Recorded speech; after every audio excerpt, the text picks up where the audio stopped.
Bismillah, Assalamualaikum warahmatullahi wabarakatuh. Perkenalkan, nama saya Sofi Diti Asifa dari kelas BP3C dengan nomor NIM 230808600075. Di sini saya akan memenuhi tugas mata kuliah studi Al-Hadis. Selamat menyaksikan.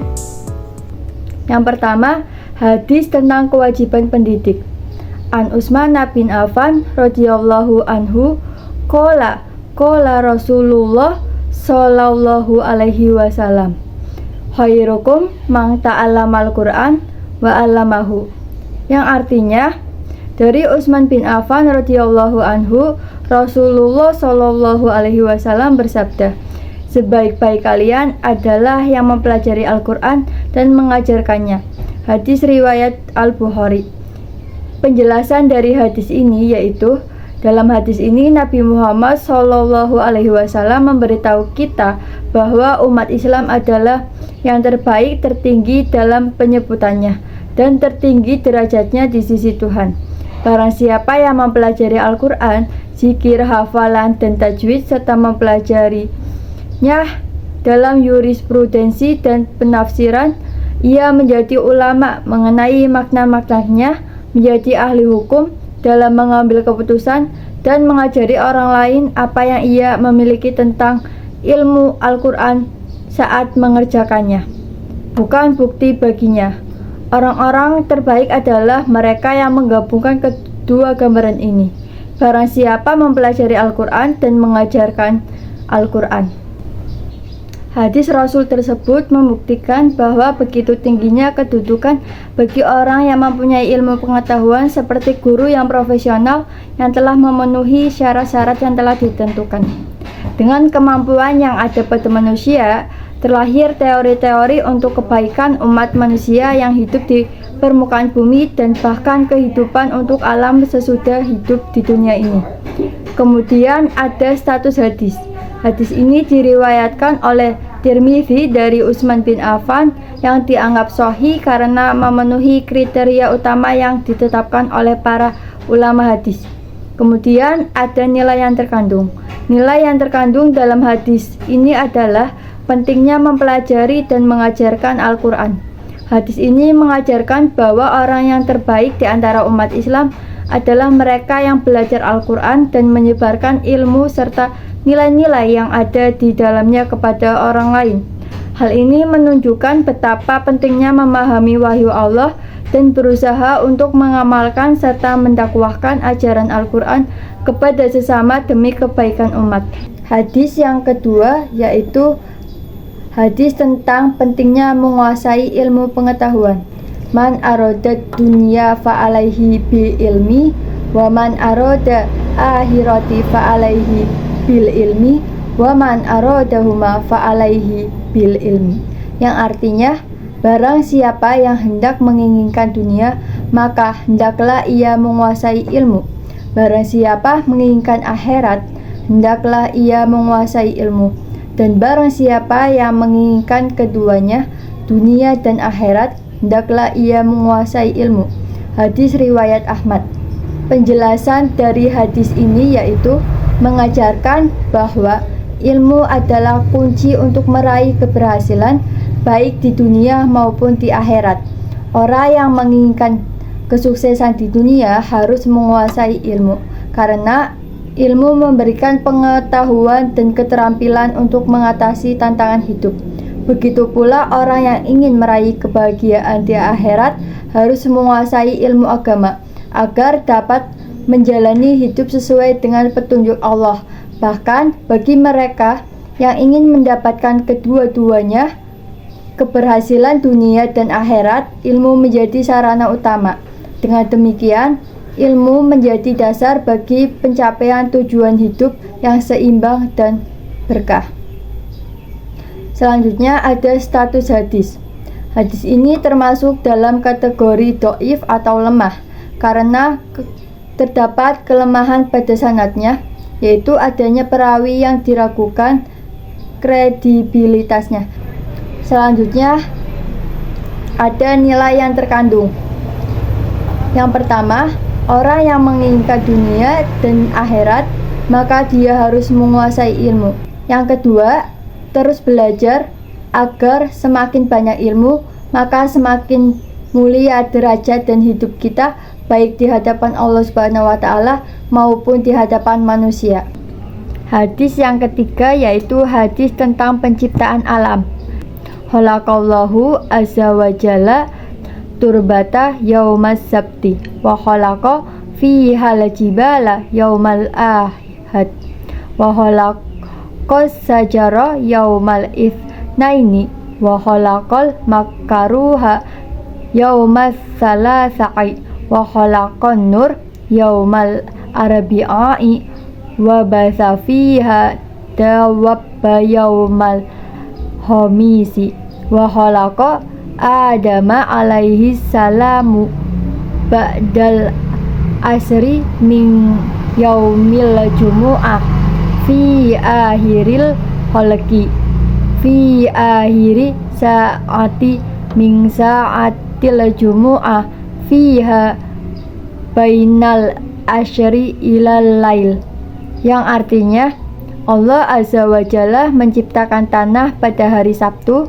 menciptakan gunung hari Ahad, menciptakan pepohonan atau tumbuhan pada hari Senin, menciptakan yang dibenci atau keburukan pada hari Selasa, menciptakan cahaya pada hari Rabu, memperkembangbiakan hewan-hewan pada hari Kamis, menciptakan Adam alaihi salam setelah asar pada hari Jumat, pada akhir ciptaan di saat akhir hari Jumat antara asar sampai malam. Penjelasan dari hadis ini yaitu hadis ini diriwayatkan oleh Imam Muslim yang menjelaskan urutan penciptaan alam oleh Allah pada 6 hari pertama. Allah menciptakan tanah pada hari Sabtu, gunung pada Ahad, pepohonan pada Senin, keburukan pada Selasa, cahaya pada Rabu, dan hewan-hewan pada Kamis. Pada hari Jumat setelah asar, Allah menciptakan Nabi Adam alaihi salam sebagai makhluk pertama yang menjadi khalifah di bumi. Hadis ini menekankan pentingnya setiap ciptaan Allah dan menunjukkan bahwa setiap aspek alam diciptakan dengan tujuan dan hikmahnya, serta menggarisbawahi kemuliaan pada hari Jumat. Selanjutnya ada status hadis. Hadis ini merupakan hadis sahih yang diriwayatkan dalam Sahih Muslim, merupakan salah satu kitab hadis yang diakui oleh ulama sebagai sahih. Kemudian ada nilai yang terkandung. Yang pertama, mengajarkan kita tentang urutan penciptaan yang teratur dan penuh hikmah. Yang kedua, menunjukkan bahwa segala sesuatu yang ada di dunia ini diciptakan dengan tujuan tertentu. Yang ketiga, mengingatkan kita bahwa segala bentuk ujian dan kesulitan adalah bagian dari takdir Allah yang harus diterima dengan sabar dan tawakal. Yang keempat, mengajarkan pentingnya memahami dan menghormati setiap ciptaan Allah sebagai bagian dari sistem yang saling terhubung. Yang keempat, hadis tentang kimia. Bismillahirrahmanirrahim. An Abi Sa'idin Khudri qala Rasulullah sallallahu alaihi wasallam man sariban nabida minkum fal yashrabhu rabiban fardan au tamron fardan au busron fardan, yang artinya dari Abu Sa'id Al-Khudri, dia berkata, Rasulullah Shallallahu alaihi wasallam bersabda, barang siapa di antara kalian meminum perasan nabith, hendaklah ia minum perasaan anggur saja, atau kurma masak saja, atau kurma muda saja. Jangan mencampurnya saat membuat perasan. Hadis riwayat Muslim. Penjelasan hadis ini yaitu, dalam hadis ini Nabi Muhammad Shallallahu alaihi wasallam menyarankan agar dalam pembuatan nabith seseorang tidak mencampur perasan anggur dengan perasan kurma, baik kurma masak maupun kurma muda. Tujuan dari hadis ini adalah untuk menjaga keaslian rasa dan manfaat dari masing-masing bahan, serta untuk menghindari kemungkinan kebingungan atau penyalahgunaan dalam konsumsi minuman tersebut. Dalam konteks kimia, hadis ini dipahami sebagai anjuran untuk menghindari pencampuran bahan yang dapat menghasilkan reaksi kimia yang tidak diinginkan. Anggur, kurma masak, dan kurma muda masing-masing mengandung komponen kimia yang berbeda. Pencampuran bahan-bahan tersebut bisa mengubah proses fermentasi yang terjadi, yang pada akhirnya mempengaruhi rasa, kandungan alkohol, bahkan kualitas nabis itu sendiri. Selanjutnya ada status hadis. Hadis yang diriwayatkan oleh Imam Muslim ini merupakan hadis sahih. Kemudian ada nilai yang terkandung. Nilai yang terkandung dalam hadis ini yaitu mengajarkan pentingnya menjaga keaslian, kehati-hatian, dan kesehatan dalam kehidupan sehari-hari sesuai dengan tuntunan agama. Yang kelima, hadis tentang larangan mencemari lingkungan. At-taqul mala inna salasatal baroza fil mawaridi wa qari'atis toriki wadili, yang artinya takutlah kalian terhadap 3 hal yang terlaknat: buang air besar di sumber air, tengah jalanan, dan tempat berteduh. Hadis riwayat Abu Daud. Penjelasan dari hadis ini yaitu, dalam hadis ini Nabi Muhammad SAW menyebutkan larangan untuk membuang air besar di sumber air. Sebagaimana kita ketahui, apabila air pada sumbernya tercemar dengan kotoran, maka akan mengancam kehidupan banyak orang. Sementara itu, air adalah kebutuhan utama manusia. Kemudian Nabi SAW juga melarang buang air besar di jalan dan di bawah tempat berteduh. Dalam konteks yang sekarang ini, jalan dan tempat berteduh dapat dimaknai sebagai tempat dan fasilitas publik, semisal jalan raya, terminal, jembatan penerbangan, dan lain sebagainya. Hadis ini tuh mengajarkan etika kebersihan yang sangat penting dalam Islam. Nah, selanjutnya ada status hadis. Hadis ini itu dianggap sebagai hadis yang sahih karena memiliki sanad yang bersambung. Selanjutnya ada nilai-nilai yang terkandung. Yang pertama, kebersihan sebagian dari iman. Yang kedua, tanggung jawab sosial terhadap lingkungan. Ketiga, menjaga adab dan kesopanan. Yang keempat, menghindari perbuatan yang dapat merusak kesehatan. Yang keenam, hadis tentang menyayangi hewan.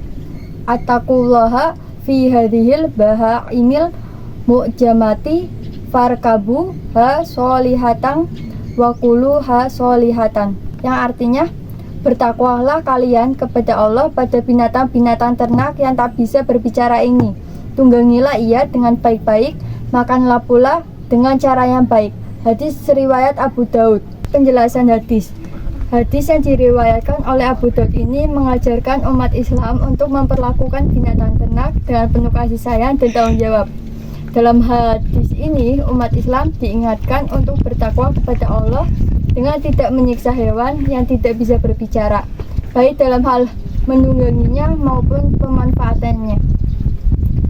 Menunggangi binatang harus dilakukan dengan baik tanpa membebani mereka melebihi kemampuannya, dan menyembelihannya juga harus dilakukan dengan cara yang tidak menyakitkan. Secara keseluruhan, hadis ini menekankan pentingnya berbuat baik kepada hewan sebagai bagian dari takwa kepada Allah. Selanjutnya ada status hadis. Status hadis ini adalah sahih menurut sebagian besar ulama hadis. Kemudian ada nilai yang terkandung. Yang pertama, kewajiban berbuat baik kepada hewan. Yang kedua, pentingnya kasih sayang dan keadilan. Yang ketiga, tanggung jawab dalam pengelolaan sumber daya. Yang keempat, takwa kepada Allah. Yang ketujuh, hadis tentang matematika, yaitu kapasitas untuk perut.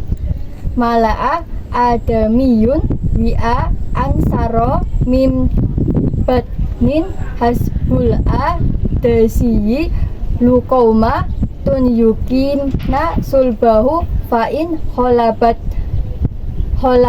adamiya nafsuhu Fathulusun lito'ami wa thulusun lisyarobi wa thulusun linnafas, yang artinya tidaklah anak Adam memenuhi tempat yang lebih buruk daripada perutnya.